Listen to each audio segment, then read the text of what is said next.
So CBBचं second section आहे and today we'll discuss National Commission for Protection of Child Rights. Okay, आता हे दोन महत्त्वाच्या बाबी आहेत त्याच्यामध्ये. एक तर लक्ष्मीकांतचं जे नवीन एडिशन आहे तिच्यामध्ये हे ॲड झालेलं आहे जे आधीच्या एडिशनमध्ये नव्हतं बघा. ओके, तर तो एक महत्त्वाचा मुद्दा आहे.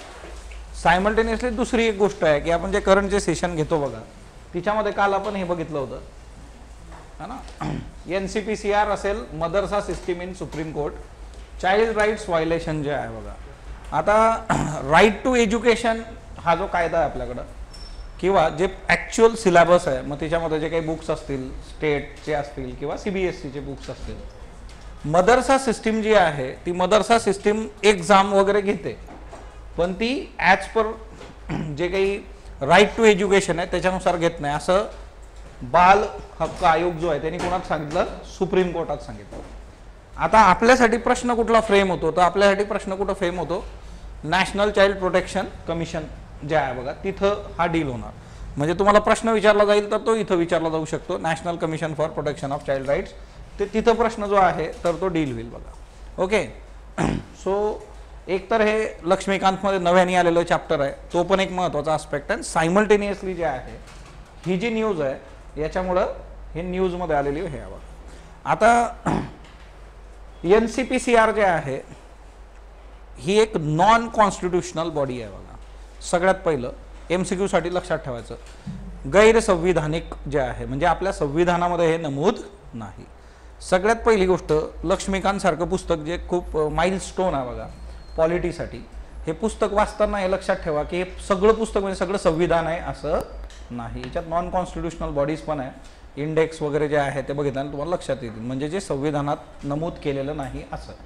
मग आता NCPCR जे आहे याचं काय काम असतं तर नावातच आहे बघा, चाइल्ड प्रोटेक्शन जे आहे. जी काही बालकं आहेत, आता व्हॉट इज चाइल्ड सगळ्यात बेसिक येतं की मग चाइल्ड कुणाला म्हणायचं आपण, बिलो 18 इयर्स जे आहेत तर ते चाइल्ड आहे बघा. आणि child is a gender neutral हे लक्षात ठेवायचं. ओके, जसं मेल फिमेल तुम्ही हे करता तर चाइल्ड कसं आहे जेंडर न्यूट्रल असतं. बिलो 18 जेवढे आहे तेवढे सगळे काय आहे तर ते बालकच्या डेफिनेशनमध्ये जाईल बघा. मग त्यांचे हक्क त्यांचं संरक्षण त्याच्यासाठी हे काम करतं. ही संविधानामध्ये नमूद नाही आहे, एक्स्ट्रा कॉन्स्टिट्युशनल आहे, सो नॉन कॉन्स्टिट्युशनल बॉडी आहे बघा. ओके, सो लहान बालकांसाठी जे आहे किंवा बालकांसाठी कुठले कायदे आहेत है ना तर ते पण आपल्याला इथं डिस्कस करायचे आहेत बघा. ही बॉडी कसं वर्क करते. सो मदरसा सिस्टीम जी आहे तर ती खूप प्रॉमिनंटली भारतामध्ये आहे, वेगवेगळ्या राज्यांमध्ये त्याचे रेफरन्सेस आपल्याला बघायला मिळतात बघा. ओके, सो NCPCRचं म्हणणं आहे की madrasa are force into a strict religious curriculum lacking access to mainstream academic education.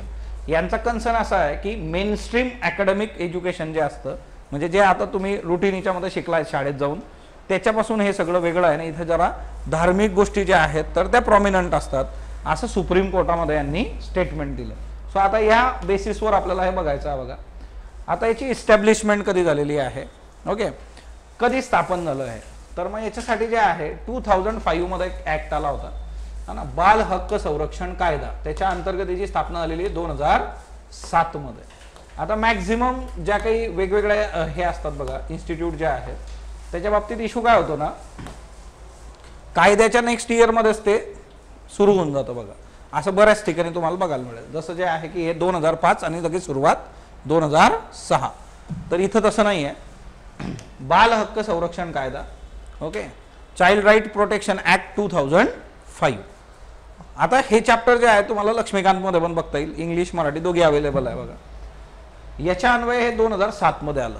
म्हणजे काय, इथं एक कायदा आहे त्या कायद्याच्या अन्वयाची स्थापना झालेली आहे. So it is a statutory body.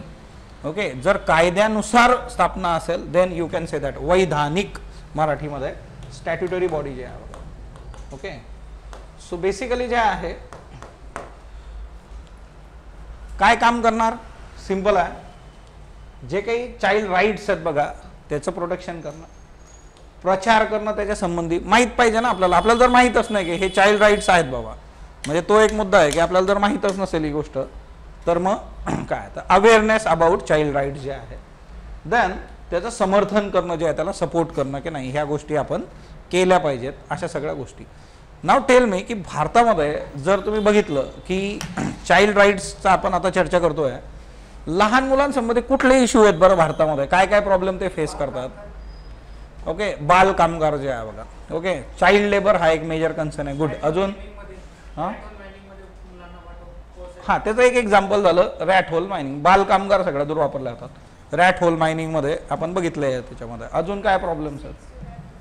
Sexual abuse जो आहे तो मोठ्या प्रमाणावर होतो बघा, त्यांचं लैंगिक शोषण केलं जातं. अजून अजून काय बरं, ट्रॅफिकिंग, तस्करी है ना. तस्करी दोन गोष्टींसाठी होते.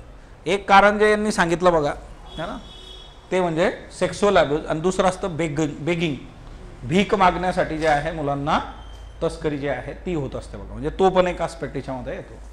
सो लहान मुलांसंबंधी असे कितीतरी इश्यू आहे बघा. त्यांच्या बेसिक नीड जे आहेत त्या पण फुलफिल होत नाही. माल न्यूट्रिशनचे इश्यू आहेत बघा, मेळघाटाच्या बाबतीमध्ये आपण बघतो. म्हणजे पोषण जे आहे ते प्रॉपरली न मिळणं. एज्युकेशन हा एक मेजर कन्सर्न आहे, एज्युकेशन प्रॉपरली न मिळणं. सो ती पण एक महत्त्वाची बाब आहे बघा. सो एकंदर जे आहे की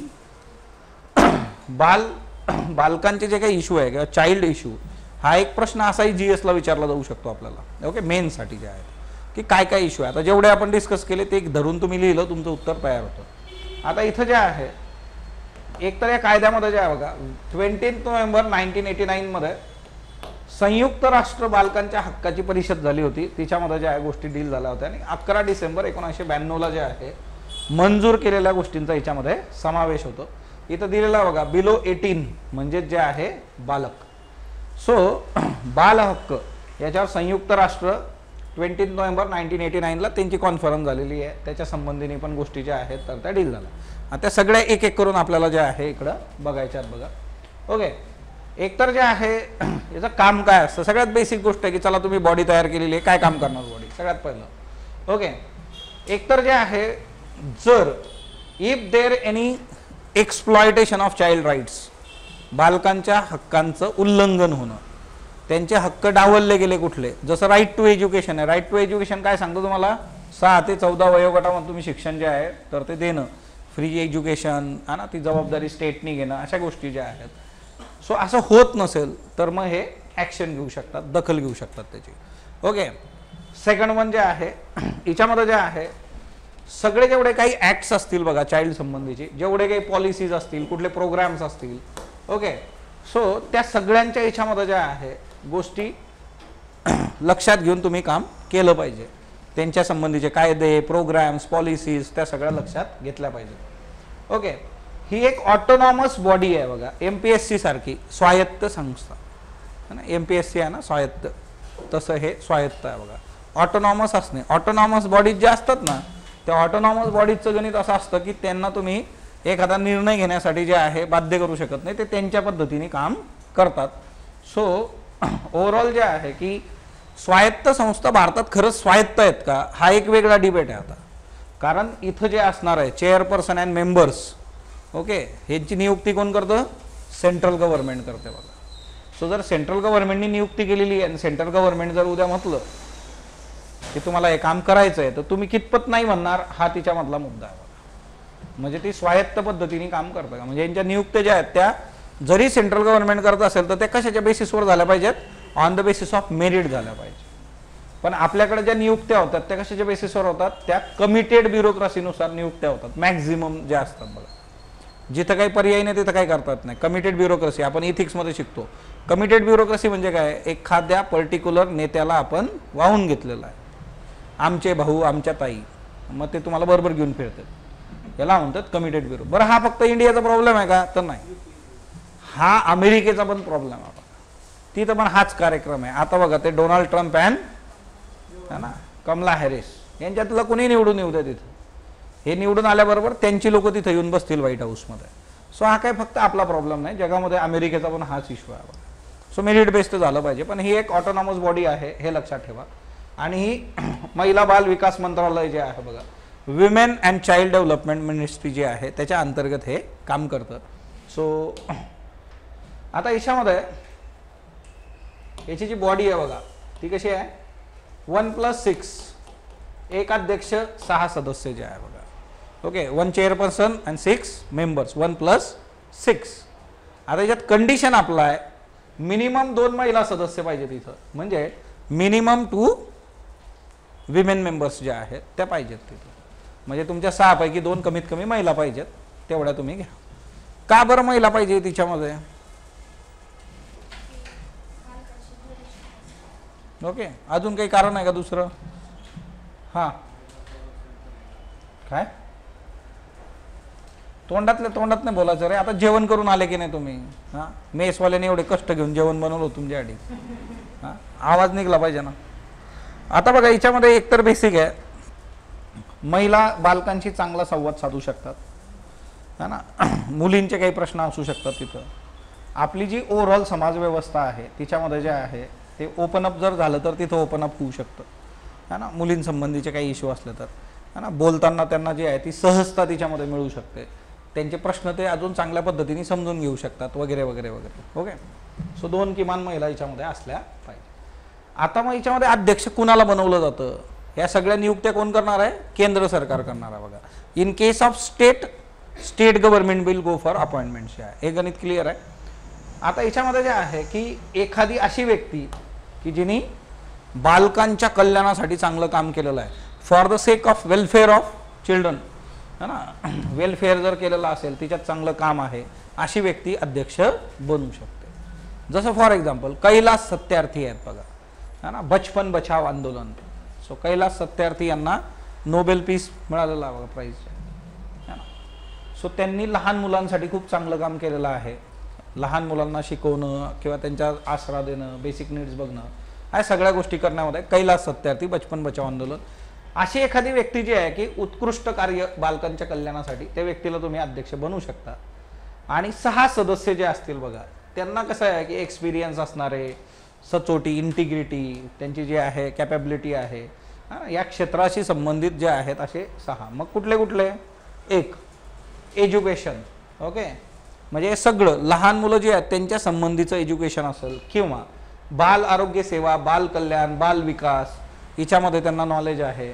बाल न्याय किंवा वंचित किंवा उपेक्षित मुलांचं, अपंग मुलांचं प्रकरण जे असेल, म्हणजे बघा चाइल्ड जे आहे जस्टिस, त्याच्याबरोबरच जे आहे जे काही ऑर्फन असतील बघा, अपंग, दिव्यांग असतील, त्यांचे प्रश्न जे आहेत, याच्यामध्ये लॉजिकली तुम्ही 2 पावलं पुढं पाहिजे. देन दुसरं जे आहे बघा बालमजुरी जी आहे, चाइल्ड लेबरच्या संबंधी जे आहे त्याचं निर्मूलनाचं काम केलं असेल तुम्ही, किंवा तिच्यामध्ये जे आहे त्यांची सुटका केली असेल चाइल्ड लेबरची. आता चाइल्ड लेबर तुम्हाला GS4 मध्ये विचारलेलं आहे बघा. शिवकाशी जे आहे फटाके मेकिंग आणि तिच्यामध्ये चाइल्ड लेबर असणं. चाइल्ड लेबर बऱ्याच ठिकाणी ते जे काही रॅट होल मायनिंगमध्ये चाइल्ड लेबर मधल्या काळात बराच न्यूजमध्ये आलेला होता. सो रॅट होल मायनिंगमध्ये छोटे छोटे होल केले जातात. कुठं होतं रॅट होल मायनिंग? कुठल्या राज्यात होतं? आसाम, हां, उत्तराखंड. कसे रे? हां, मेज बदलून टाका तुम्ही सगळ्या. ओके, चला मला सांगा बरं, इतके वेळा शिकवलं आहे, रॅट होल मायनिंग हे 1000 वेळा झालं या वर्गामध्ये, हा ना. जी जुनी लोक आहे, आता का सगळ्या राज्यांची नावं घेतो का एका मागे एक? हां, हे नाही ते नाही ते नाही ते, हा ना. पेमेंट द्यायच्या वेळेस नाही, मग याच्या बदल्यात ते घेतलंय, आज थोडी नाही. ओके, कोण सांगेल बरं exact state for rat hole mining?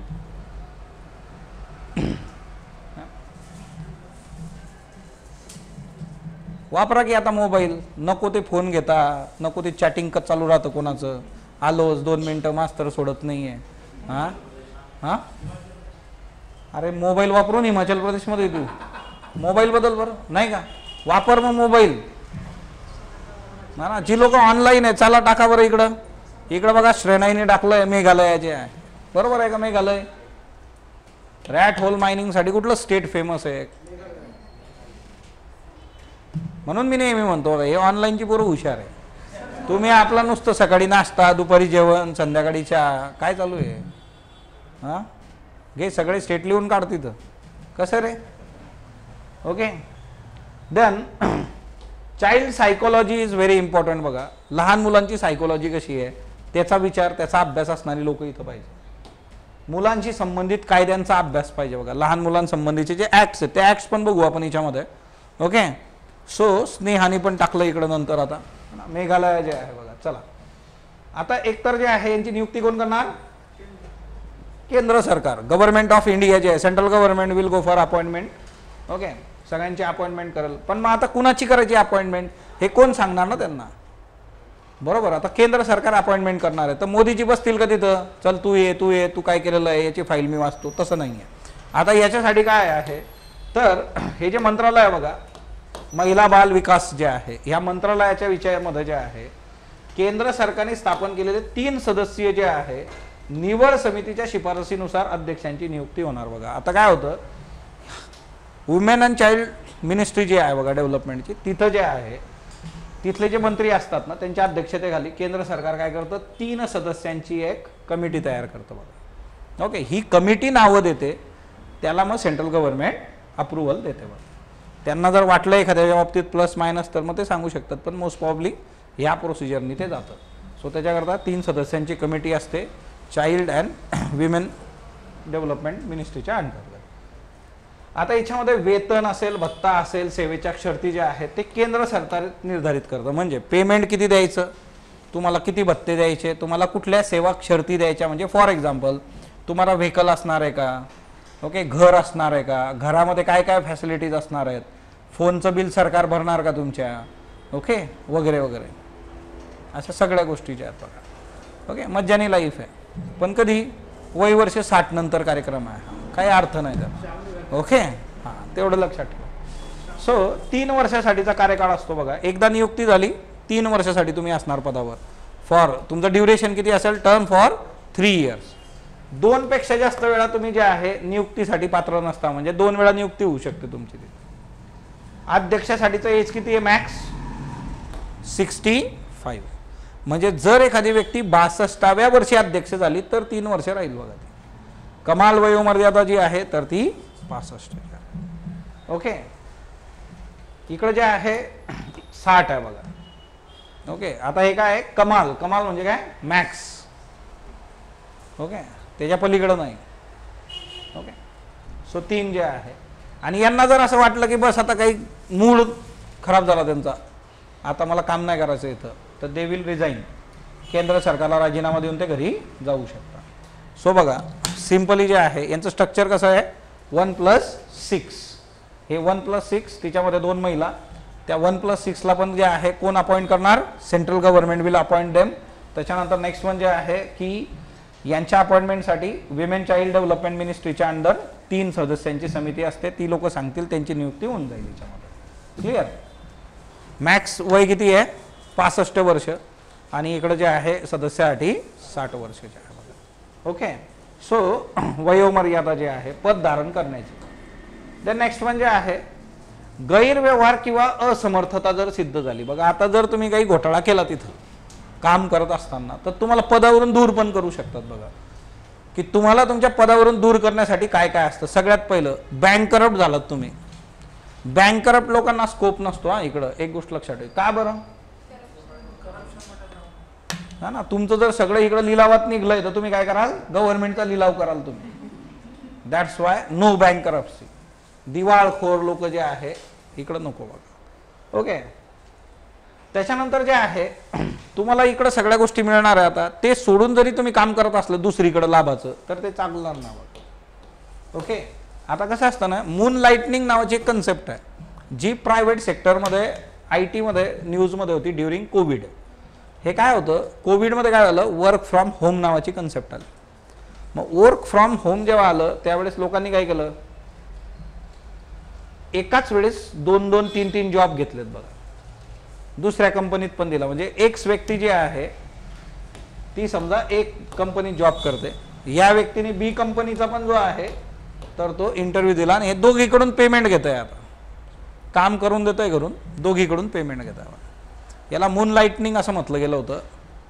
हे IT क्षेत्राशी संबंधित होतं. तसं गव्हर्नमेंटच्या बाबतीमध्ये जे आहे ना, मून लाइटनिंग, सन लाइटनिंग, की तुम्हाला इथं नियुक्ती दिली तरी पण तुम्ही कुठल्या लाभाच्या पदावर आहे दुसरीकडून लाभ घेताय तर ते ॲक्सेप्टेबल नाही, तुमचं पद चाललं जाईल बघा.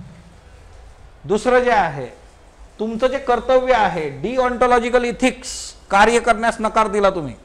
आता तुमचं जर काम आहे की तुम्हाला ई कंप्लेंटवर काम करत, म्हणजे तुमचं जे रुटीन वर्क आहे तेच जर तुम्ही करत नाही किंवा तुम्ही सक्षम नाही आहे त्याच्यासाठी, अक्षम आहात है ना, तुम्ही ते कार्य करण्यासाठी सक्षम नाही. बरोबर. सो बेसिकली काय आहे, दोन गोष्टी आहेत. If you are not performing your duty, घरी जावा. जर तुमची खूप इच्छा आहे ते करायची पण तुमच्याच्याने होत नाही तरी घरी जावा. म्हणजे जर एखाद्याला शिट्टी वाजवण्याचा कार्यक्रम तुम्ही दिला होता, आता मला काही शिट्टी वाजवता येत नाही, मी आपली घेऊन ती वाजवतो. बरोबर. मग आता सिंपल आहे की दोन गोष्टी आहेत.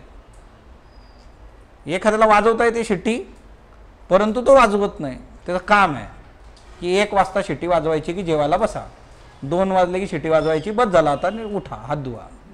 ओके. त्याला शिट्टीच वाजवता येत नाही तर तो काहीच कामाचा नाही आपल्यासाठी. खूप इच्छा आहे त्याची वाजवायची पण नाही जमत, घरी जावं तुम्ही. आणि दुसरी की त्याला वाजवता येते पण तो वाजवतच नाही, हा ना, कारण तो झोपतोय, कामावरच नाही आहे, डिपेंड. म्हणजे तुम्ही तुमचं कर्तव्य नाही केलं, घरी जावा, असं सिंपल करण्यात आलं. ओके. मेंटली अनस्टेबल जर असेल तर, मानसिकदृष्ट्या अस्थिर. ओके. मेंटली जर एखादी व्यक्ती स्थिर नसेल तर ती काम कसं करणार आहे.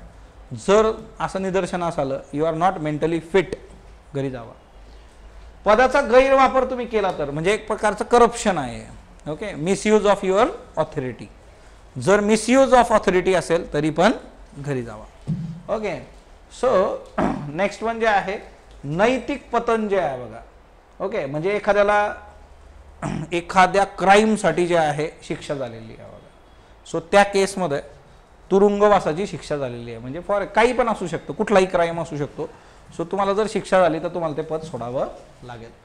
देन जर तुम्ही आयोगाच्या 3 मीटिंगला अब्सेंट आहे बघा. ओके. आजकाल न्यूज येतात ना, XYZ व्यक्ती ह्या मीटिंगला सलग 2 वेळा अब्सेंट राहिलेली आहे. वाचता का पेपर तुम्ही. सो बेसिकली जे आहे 3 बैठकांना जर तुम्ही गैरहजर राहिला सलग तर घरचा रस्ता. याचा अर्थ की तुम्ही इंटरेस्टेड नाही आहे या कामामध्ये, की 3 वेळा बैठक झाली आणि तुम्ही नाही येते.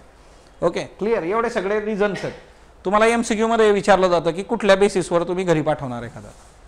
मग इथं 3च्या जागी 2 करू शकतं, ते 1 करू शकतं. ओके. नेक्स्ट वन फंक्शन जे आहे बघा, काय काय करू शकतंय. ओके. आता याच्यामध्ये जे आहे एकतर बालकांसाठी जे आहे सुरक्षा प्रदान करणं, त्याच्यासाठीचे प्रोव्हिजन्स प्रॉपरली आहेत का. ओके. हे एक बघू शकतं बघा. त्याच्यासाठी अंमलबजावणी इम्प्लिमेंटेशनसाठी पण काम करू शकतं. देन नेक्स्ट वन जे आहे रिपोर्ट तयार करून देणं बघा सेंट्रल गव्हर्नमेंटला. सेंट्रल गव्हर्नमेंट जेव्हा तुम्हाला मागेल तेव्हा तुम्हाला रिपोर्ट देणं भाग आहे की बालकांसाठीच्या सुरक्षेचे काय प्रोव्हिजन्स आपल्याकडे आहेत, आपण काय करतोय. किंवा याच्यामध्ये एक तर असतो इयरली असतो बघा, दर वर्षाचा, आणि दुसरं एक असतं की सेंट्रल गव्हर्नमेंट कधी पण मागू शकतं तुम्हाला की आत्ताचा अहवाल आम्हाला बनवून द्या, जी काही सिच्युएशन आहे तो तुम्हाला द्यावा लागेल. सो सेंट्रल गव्हर्नमेंटला हे सांगणं की आपल्या देशामध्ये बालकांची सिच्युएशन कशी आहे, त्यांचे संरक्षण, कायदे, काय प्रॉब्लेम्स येत आहेत हे समजावून सांगतात. ओके. त्याच्यानंतर जे आहे जर त्यांच्या राईट्सचं जर उल्लंघन होत असेल बघा, ओके, त्यांचे जे अधिकार आहेत त्याचं उल्लंघन झालं तर त्याच्या संबंधी काय करू शकता तुम्ही, चौकशी करू शकता बघा. ओके. सो किंवा अशी एखादी केस आहे की जिच्यामध्ये बालकांचे जे अधिकार आहे ते एक्सप्लॉइट होत आहेत आणि त्याची चौकशी वगैरे चालू आहे तर ती कंटिन्यू ठेवा, हे पण हे सांगू शकतात. पण ह्या कशा आहेत, शिफारसी आहेत बघा, म्हणजे काय सजेशन्स. ओके. आणि एक गोष्ट लक्षात ठेवायची की केंद्र सरकारवर या सगळ्या गोष्टी बंधनकारक असतीलच काही नाही सांगितलेलं तर तो एक इश्यू असतो बघा, तिच्यात त्यांचा एक जे आहे लास्ट आहे त्यांचा पण असणार आहे. सो ती एक गोष्ट लक्षात ठेवायची. ओके. दहशतवाद असेल बघा, जातीय दंगली असतील, नैसर्गिक आपत्ती म्हणजे टेररिझम, ओके, रायट्स असतील बघा बेस्ड ऑन कास्ट, नैसर्गिक आपत्ती, नॅचरल डिझास्टर, घरगुती हिंसाचार असेल, डोमेस्टिक व्हायलन्स, HIV एड्स असेल बघा, तस्करी असेल म्हणजे ट्रॅफिकिंग सांगितलं होतं बघा तुम्ही, एक्सप्लॉयटेशन असू शकतं, किंवा वेश्या व्यवसाय जे आहे, प्रॉस्टिट्यूशन जे आहे. ओके. हे सगळे जे इश्यू आहेत याच्यामुळे जर कुणाचं नुकसान होतं आहे, कुठला बालक जो आहे किंवा कुठलं चाइल्ड याच्यामुळे जे आहे तर ते हॅम्पर झालेलं आहे, तर याचं परीक्षण करणं जे आहे आणि याच्यासाठी प्रतिबंधात्मक उपायांची शिफारस करणं म्हणजे व्हॉट टू डू, सोल्युशन्स काय असू शकतात त्याच्यासाठी. हे सगळे प्रॉब्लेम्स आहेत बघा. हाच एक तुमचा GHचा प्रश्न आहे इथं चाइल्डच्या बाबतीमध्ये. काय काय इश्यू आहे, टेररिझम. ओके, हे सुदान वगैरे सारख्या देशांमध्ये जे आहे बघा, छोट्या छोट्या पोरांच्या हातात AK-47 देऊन उभे केलेत त्यांना. जातीय दंगली ज्या असतील बघा, कधी पण आपण एवढं सगळं आता युक्रेन रशिया वॉर्स बघितले, सगळ्यात जास्त वॉरमध्ये कुणाला फटका बसतो, महिला आणि बालक. ओके, म्हणून आपण जे आहे ना एक महिलांची तुकडी पाठवलेली आहे बघा सुदानमध्ये जे आहे आत्ता जे आहे United nation peace keeping force, आणि त्याच्यामध्ये महिलांची तुकडी कशासाठी आहे तर त्याचं रिझन हेच होतं की लहान मुलांशी महिला ज्या आहेत त्या खूप चांगल्या पद्धतीने कम्युनिकेट करू शकतात, त्यांचा विश्वास संपादन करू शकतात, त्यांना समजून सांगू शकतात, काउन्सलिंग चांगली करू शकतात, ते पटकन ओपन अप होतात बघा महिलांशी बोलताना जे आहे. ओके, असा तो मुद्दा असतो. क्लिअर. त्याच्यानंतर हे काय नॅचरल डिझास्टर जे आहे तिच्यामध्ये पण जे आहे फ्लड असेल, अर्थक्वेक असेल, एनिथिंग. डोमेस्टिक व्हायलन्स पण होतो बघा, लहान मुलांबरोबर पण होतो. जसं महिलांबरोबर होतं तसं लहान मुलांबरोबर पण डोमेस्टिक व्हायलन्स होतो. ओके, HIV एड्स असेल बघा, तर आता लहान मुलांमध्ये HIV एड्स कुठून येऊ शकतो, आयदर जे आहे आईकडून बाळाला मिळू शकतो. Okay, during pregnancy. दुसरी गोष्ट असेल बघा की त्यांचं जर सेक्सुअल एक्सप्लॉयटेशन होत असेल तर तिथून त्यांच्याकडे येऊ शकतो.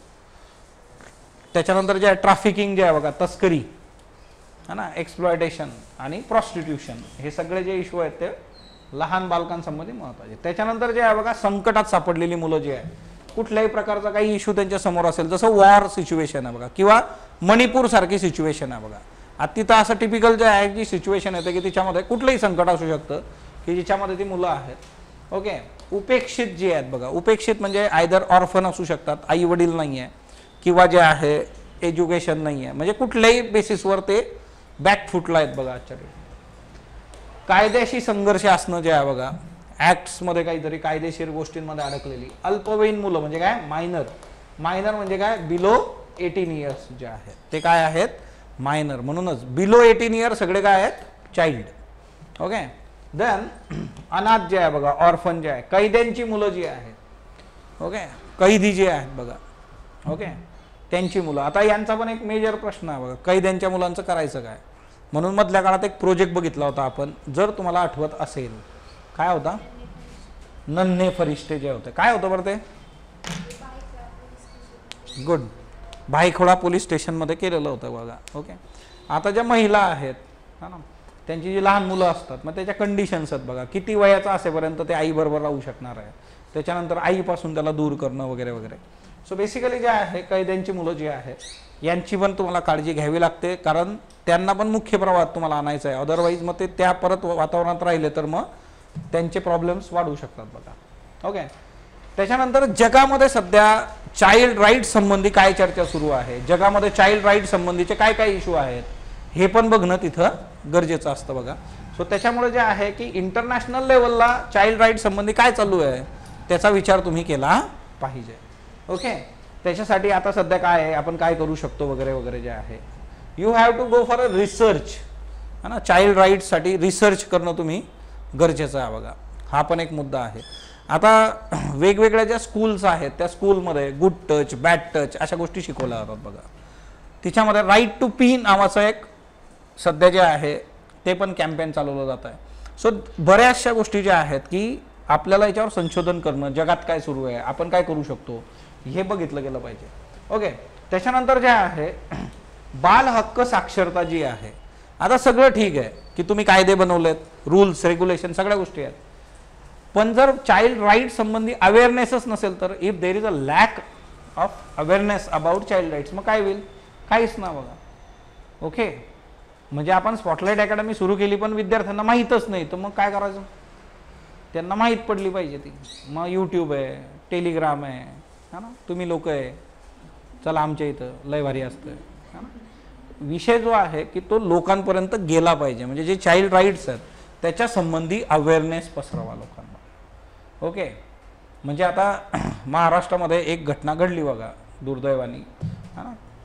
सो तिच्यामध्ये असं निदर्शनास आलं होतं की लहान मुलींना शाळेमध्ये जे आहे वॉशरूमला जो आहे पुरुष कर्मचारी घेऊन जातोय.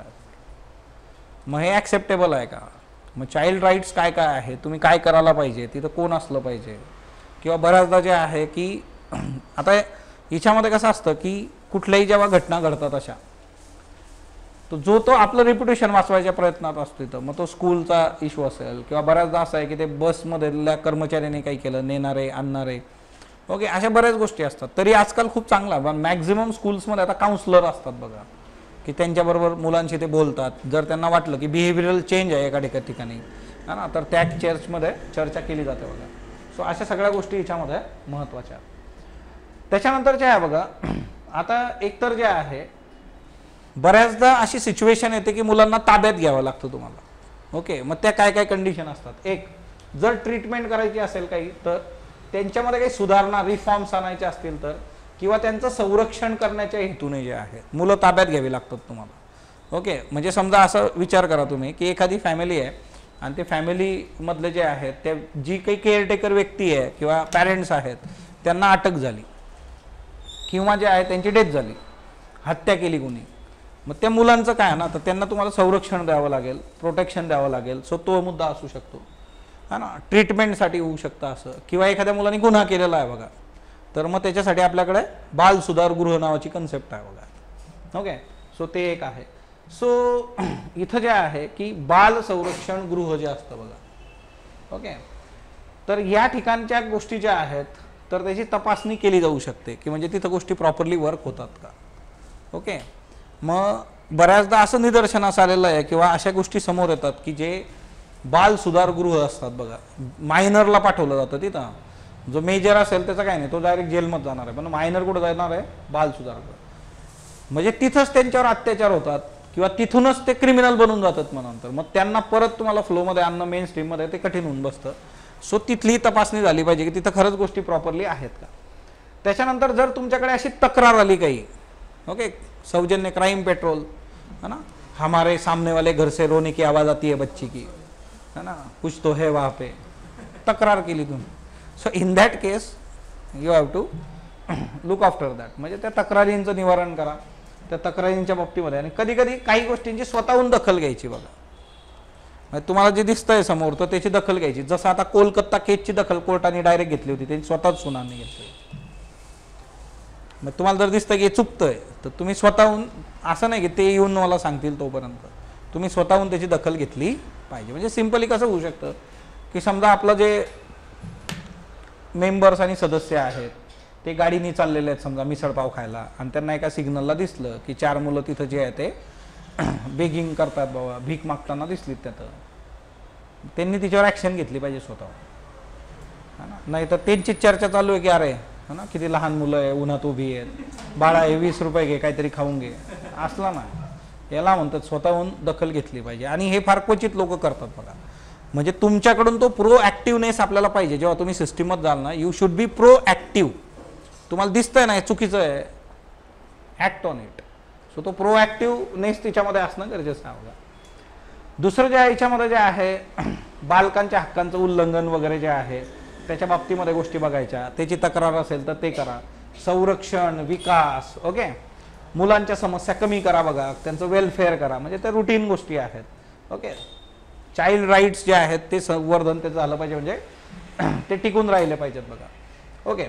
दुसरं एक जे आहे की राज्य बाल हक्क संरक्षण आयोग जे आहे बघा, ओके. म्हणजे जसं हे आता केंद्रात असतं तसं सेम राज्यामध्ये पण असणं अपेक्षित आहे. नाही राज्यामध्ये पण हेच करायचं आहे त्याला. आता याच्यामध्ये एकदम सोपं आहे काम आपल्यासाठी. एवढं जे बघितलं ना तेच असतं खाली, पण तिच्यात काही बदल नाही आहे. म्हणून बऱ्याचदा कसं असतं की फेडरल याच्यामध्ये आपण जिथं चेंज आहे तेवढ्या गोष्टी पॉलिटिक्स शिकतो फक्त, कारण बाकीचं सेम असतं, ओके. सो आता इथं जे आहे यांना अधिकार कुठले असतात. सो यांच्याकडे जे अधिकार आहेत ते कुठले आहेत, सिव्हिल राईट्स आहेत त्यांच्याकडे. सो यांच्याकडे जे अधिकार आहेत ते कुठले आहेत, सिव्हिल राईट्स आहेत बघा. दिवाणी अधिकार जे आहे याला म्हटलं जातं सिव्हिल कोर्टाचे अधिकार जे आहे, सिव्हिल कोर्ट राईट जे आहे बघा, ओके. आता कुठल्याही व्यक्तीला सक्तीने उपस्थित राहण्यासाठी जे आहे हे बोलवू शकतात बघा, ओके. म्हणजे आता समजा असं होणार नाही, पण समजा आपला चैतन्य आहे, चैतन्याने एखाद्या मुलाचं नाव घेतलं बघा आणि ते गेलं इकडं बाल हक्क संरक्षण आयोगाकडे, चैतन्याने मला गुदगुल्या केल्या म्हणून.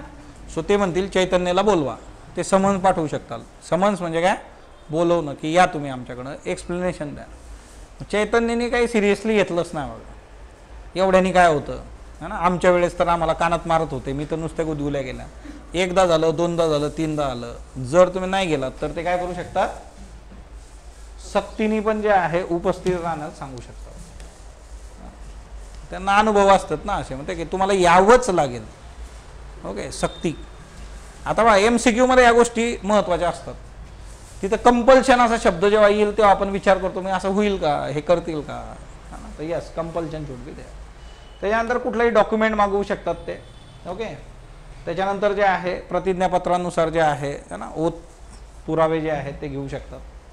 न्यायालय कार्यालयाकडून जे आहे सार्वजनिक दस्तऐवज मागू शकतात. कुठल्याही कोर्टामधून एखादं डॉक्युमेंट मागू शकतं. म्हणजे हे काय सगळं की हे डॉक्युमेंट कलेक्ट करू शकतात बघा. ओके, साक्षीदार जो असतो किंवा कागदपत्राच्या तपासणीसाठी समन्स जारी करणं, म्हणजे हे काय आहे, शेवटी एखादी व्यक्ती एखादं डॉक्युमेंट मिळवणं, ते डॉक्युमेंट जे आहे ते ॲक्च्युली खरं आहे खोटं आहे ते बघणं, अशा सगळ्या गोष्टी करण्याच्या अधिकाऱ्यांच्याकडे आहे. ओके, सो ही खूप खूप महत्त्वाचं असं डिपार्टमेंट आहे.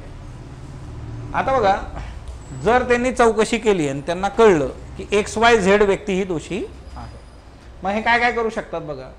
ओके, एकतर जे आहे गव्हर्नमेंटला हे काय करतील, शिफारस करतील, गव्हर्नमेंटला सांगतील की ही व्यक्ती दोषी आहे, या व्यक्तीचा त्याच्यावर खटला चालवा किंवा त्याच्यानुसार प्रॉपरली कारवाई करा. दुसरं जे असतं बघा की सर्वोच्च न्यायालयात किंवा उच्च न्यायालयाकडे ते जाऊ शकतात बघा.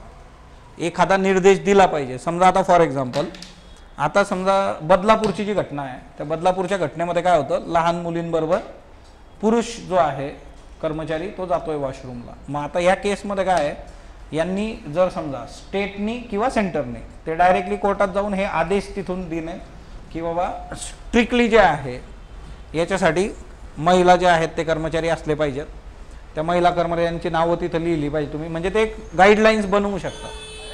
ओके, की जे स्कूल आहे समजा, त्या स्कूलमध्ये जे आहे की ह्या महिला कर्मचारी जे आहेत ह्या मुलींच्या देखभालीसाठी असतात, त्यांचं काम जे आहे, आणि तो सगळा जो रिजन असेल बघा, त्या रिजनला आपण रेड कॉरिडॉर असं जर म्हटलं की हा जो रेड कॉरिडॉर आहे वॉशरूम आणि हा इकडा, तर तिथं कुठल्याही परिस्थितीमध्ये कुठलाही पुरुष जाता कामा नये. मग तो तिथं जे आहे की ती सिस्टीमच राहील तिथं की इथून तुम्हाला इकडं प्रवेश निषिद्ध आहे. मग त्याच्यासाठी तुम्ही काय करणार. मग हे सगळ्या गाईडलाईन्स जर तुम्हाला पाहिजे असल्या की ह्या गाईडलाईन्स कुणी द्यायच्या, कोर्टाने द्यायच्या. जसं for example Vishakha guidelines sir द्या, विशाखा गाईडलाईन्स आहे बघा, sexual harassment at work place महिलांसाठी.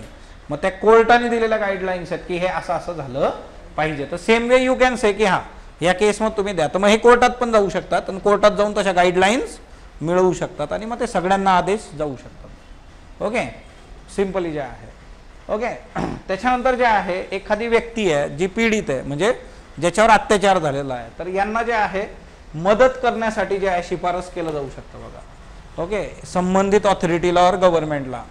आता आपल्याकडे मदत म्हणजे काय असतं, कंपन्सेशन असतं बघा. कंपन्सेशन आपण देतो. आता याच्यावर डिबेट्स असतात बऱ्याचदा की मग 5 लाख रुपये देऊन हे संपणार आहे का, सुटणार आहे का, प्रॉब्लेम काय सॉल्व्ह झाला का. बट मग त्याला दुसरं काही आपल्याकडे आज तरी ऑप्शन नाही आहे. म्हणजे जस्टिस हा एक वेगळा भाग झाला, पण त्या पीडित व्यक्तीला जे आहे कंपन्सेट करणं जे आहे तर ते आजच्या डेटमध्ये मॉनिटरी याच्यातच कंपन्सेट होतं. अँड आयोग जे आहे ते सांगू शकतो की you can go for compensation. मग केंद्र सरकारला सांगू शकतात, मग केंद्र सरकार देऊ शकतं. 5 लाख दिले, 10 लाख दिले, डिपेंड जे आहे बघा. ओके, सो त्याच्यानंतर जे आहेत हे अहवाल वगैरे जे जातात बघा जे आहे हा ना. सो हे सगळे कुणासमोर ठेवले जातात, पार्लमेंटमध्ये ठेवले जातात की हे अहवाल आहेत आणि त्या गोष्टी आहेत. म्हणजे तुम्हाला पण वाचता येतील, तुम्हाला पण हे वेबसाईटवर मिळून जातात बघा. ओके, आता वेगवेगळे कायदे आहेत बघा.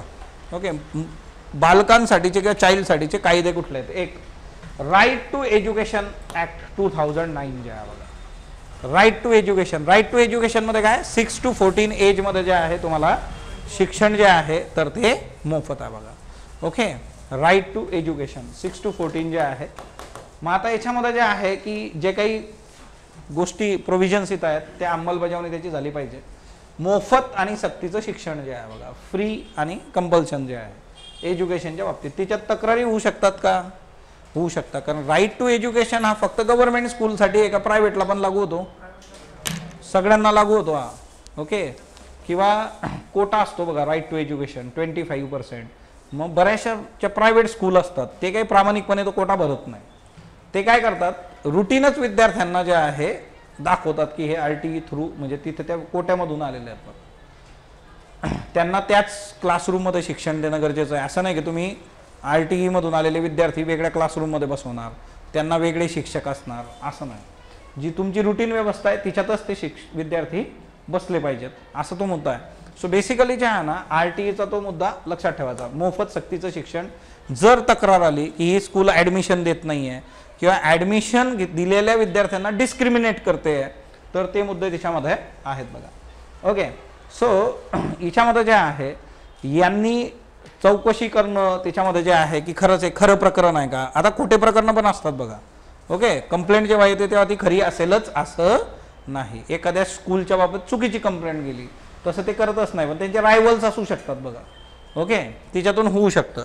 सो बेसिकली जे आहे की मोफत सक्तीच्या शिक्षणाचे अधिकार जे आहे बघा, मग बाल हक्क संरक्षण कायदा अंतर्गत जे आहे हे अधिकार वर्क करता बघा. म्हणजे ह्या कायद्याबद्दल जर हे करत असतील तर यांचे जे बेसिक कायदा जो आहे बाल हक्क संरक्षण, त्याच्या प्रोव्हिजन अंतर्गतच हे काम होतं बघा, कारण त्यांना हे अधिकार तिच्यामध्ये आहे. दुसरा कायदा कुठला आहे, पॉक्सो 2012. याचा व्हिडिओ आपल्या चॅनलवर आहे ना, हे ग्रुप पण टाका बरं. हा व्हिडिओ पॉक्सोचा ठाकरे चैतन्य, ते बघितले, काल टाकले होते ते ना. प्रामाणिकपणे सांगा कुणी कुणी नाही बघितले बरं. काय पाहिजे तुम्हाला, म्हणजे बघाल तुम्ही डेअरी मिल्क, किटकॅट, फटके है ना, धपाटे, पाहून घ्या. ते टाकते पॉक्सो, आजच्या आज बघायचा. पॉक्सो का बघायचा बघा, हे जे सध्या विनेश फोगट सध्या खूप न्यूजमध्ये आहेत.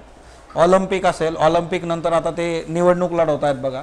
आणि विनेश फोगट आधी जे आहे रेसलिंग सगळं चालू होतं, मी टू तेव्हा केस आली होती, तेव्हाच हा पॉक्सोचा मी जे आहे तर तो व्हिडिओ टाकलाय चॅनलवर.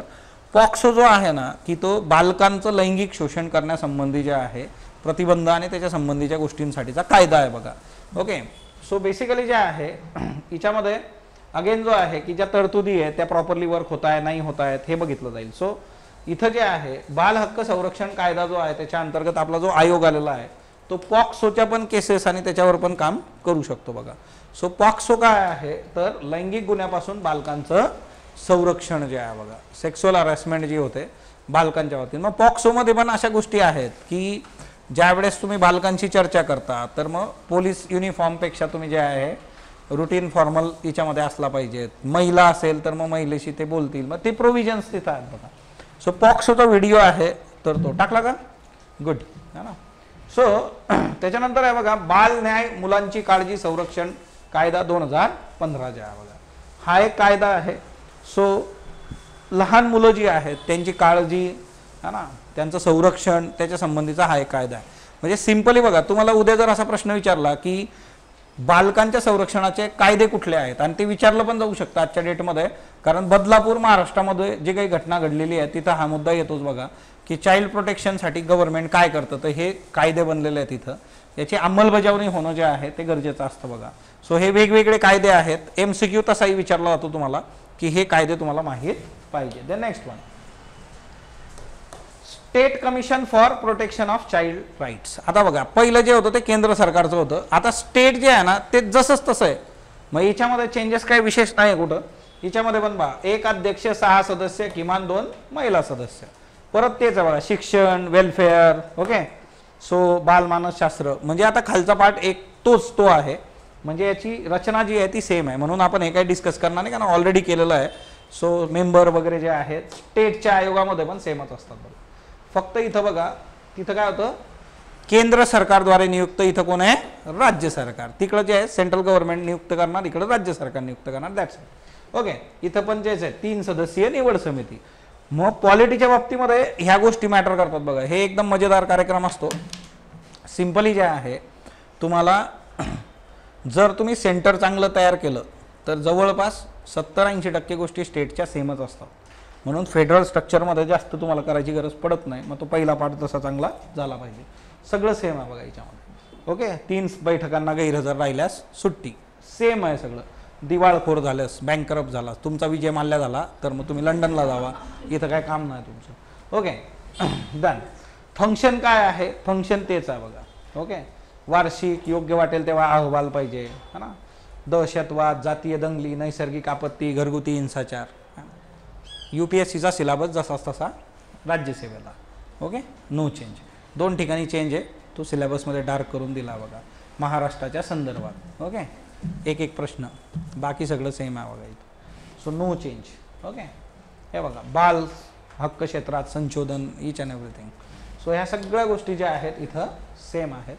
ओके, बालकांच्या हक्कांचं उल्लंघन वगैरे वगैरे वगैरे वगैरे संवर्धन. आता जे आहे बघा पॉवर्स वगैरे जे आहे सेम आहेत बघा. ओके, इथंही सेम आहे. म्हणजे बघा तुम्हाला स्टेटच्या बाबतीत काही वेगळं करायचं आहे का, नाही. ओके, तुमच्यासाठी होमवर्क असं असणार आहे की आता अध्यक्ष कोण आहे तेवढं बघा. ओके, स्टेटमध्ये अध्यक्ष कोण आहे आणि सेंटरमध्ये अध्यक्ष कोण आहे तेवढं बघायचं बघा. तो एक होमवर्क आहे. ते पण इथं घेतलं असतं, पण जरा तुम्ही शोधाशोध कराल म्हटलं म्हणून ठेवलं. देन चिल्ड्रन्स कोर्ट जे आहे बघा, बाल न्यायालय जे आहे. हां, काय विचारताय का सांगताय? हां, मग तू तर बोलण्यात ठामपणा पाहिजे ना. गोष्ट लक्षात ठेवा, उत्तर देताना तुमच्या उत्तरामध्ये ठामपणा पाहिजे, है ना. 90% उत्तर असे येतात समोर की असं वाटतं की मग मला माहीत असतं, मी काल विचारलं असतं तुम्हाला, मीच सांगितलं असतं, मला माहीत नाही म्हणून. तर बघा असं समजून घ्या तुम्ही की मास्तरला येत नाही म्हणून मास्तर आपल्याला सांगतं की शोधा. ओके, सो तुमचं काम आहे. मग तुमच्या बोलण्यात ठामपणा पाहिजे, म्हणजे माझ्या पण बोलण्यात येईल तो. सो तसं लक्षात ठेवा, इंटरव्ह्यूला प्रॉब्लेम येतो. हां, देन नेक्स्ट वन. आता चिल्ड्रन्स कोर्ट जे आहे बघा, बालकांविरुद्ध गुन्हे किंवा काही हे असेल बघा, त्यांच्या हक्कांचं उल्लंघन असेल तर त्याच्यासाठी स्पीडी ट्रायल जे असते बघा, जलद सुनावणीसाठी बाल न्यायालय स्थापनेची तरतूद आहे बघा. ती कशामध्ये आहे, बाल हक्क संरक्षण आयोग कायदा 2005. ओके, फास्ट ट्रायल कोर्ट जे आहे आपण म्हणतो, खरं तर आपली व्यवस्थाच फास्ट ट्रायल झाली पाहिजे, पण ठीक आहे, एखादी गोष्ट आपल्याला महत्त्वाची वाटते ती मग फास्ट ट्रायल हिच्यामध्ये आपण टाकतो. सो इथं जे आहे बाल हक्क संरक्षण आयोग कायदा 2005, राज्य सरकार राज्यातल्या किमान एक न्यायालय निर्दिष्ट करू शकते बघा, किंवा प्रत्येक जिल्ह्यासाठी बाल न्यायालय म्हणून सत्र न्यायालय निर्दिष्ट करू शकते. आता याच्यामध्ये कसं असतं, स्टेट गव्हर्नमेंट काय करू शकतं याच्यामध्ये की किमान एक न्यायालय निर्दिष्ट करू शकतं, किंवा प्रत्येक जिल्ह्यासाठी बाल न्यायालय म्हणून सत्र न्यायालय. म्हणजे आता याच्यामध्ये काय असतं, जिल्हा स्तरावरचे जे न्यायालय आहेत आपले, तर मग त्याला तो दर्जा देणं जे आहे की तुम्ही हे काम बघा. ओके, असं केलं जाऊ शकतं. हे अधिकार कुणाकडे आहे, स्टेट गव्हर्नमेंटकडे आहे. ओके, म्हणजे आता असं असेल का की वेगळं सगळं तुम्ही सिस्टीम उभी करा, तर मग तिथलं सत्र न्यायालयाला जे आहे निर्दिष्ट तसे करू शकतं बघा.